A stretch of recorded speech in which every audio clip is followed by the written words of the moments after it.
grudge against a Republican or Democrat. He was seeking to defend the Constitution. It's very clear the Vice President has claimed he stands in the shoes of the President when he claims immunity from suit, that he argued in the suit brought by Valerie Plame and Mr. Wilson following the disclosure that he was entitled, like the President, to absolute immunity. So he claimed he was an executive officer there. Mr. Fine, you did research, I know, on General Gonzalez. Did you feel like there was a prima facie case for some type of impeachment proceeding at that time? Well, I think there needed to be more investigation of the facts as to whether or not during his testimony he had misled Congress as to what he knew about the reasons for the firing of the U.S. attorneys, communications he had had with the White House or otherwise.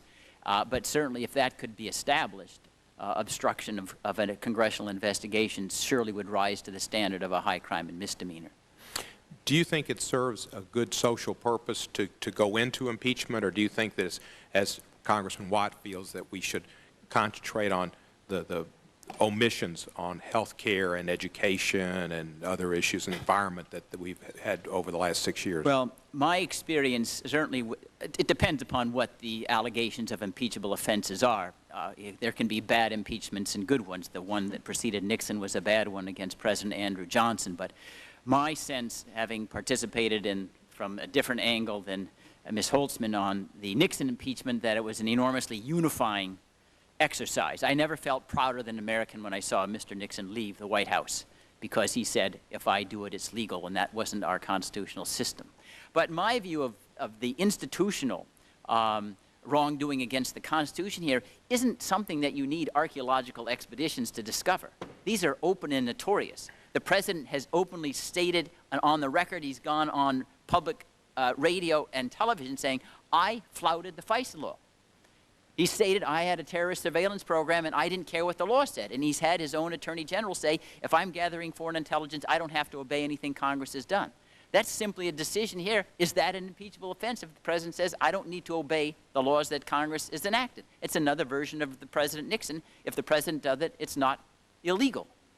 And therefore, you don't need a prolonged investigation of facts. He's already conceded what he has done. The same kind of thing has come up with his claim that he has power to detain any U.S. citizen as an enemy combatant and put them in detention indefinitely without any customary accusation or charge. And that's not hypothetical. There's someone right now.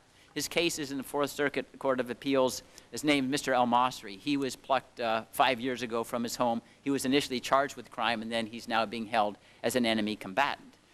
Mr. Fine, as you may recall, you responded to Mr. Nichols with the observation that Congress has, to the contrary, seemingly given up its powers voluntarily. Could you briefly elaborate on that answer? Well, the reason why, the way in which Congress has surrendered the power is simply by being unresponsive to the President's usurpations, like claiming executive privilege to say he doesn't have to respond to oversight requests, really expanding the President's authority with the FISA amendments, passing the Military Commissions Act, which is perhaps the most sweeping delegation of authority ever given to any President at any time, any place, and acquiescing and signing statements.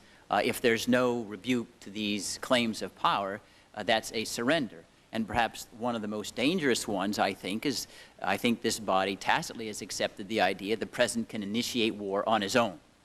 He can extend the war against terrorism into Iran if he thinks that's critical. And that's something the Founding Fathers have been shocked about. They said no one man should ever take us into war. Sunshine is the best disinfectant, and that's why you would have a right to have access to every one of those opinions. Some of them might be classified, but you would have access to the legislative body because you're overseeing it. And I want to underscore what I think is a great forgetfulness of this branch. You have authority to oversee the exercise of every power, legislative, executive, and judicial. Oversight means checking, not asserting it by itself, but checking. That's what publicity and checking is about, sunshine. I think the question for this committee is what is to be done now, and what can be done now. Prosecution is unrealistic. The administration will never prosecute itself. Truth commissions, the administration will stonewall them, as they have so many committees of Congress.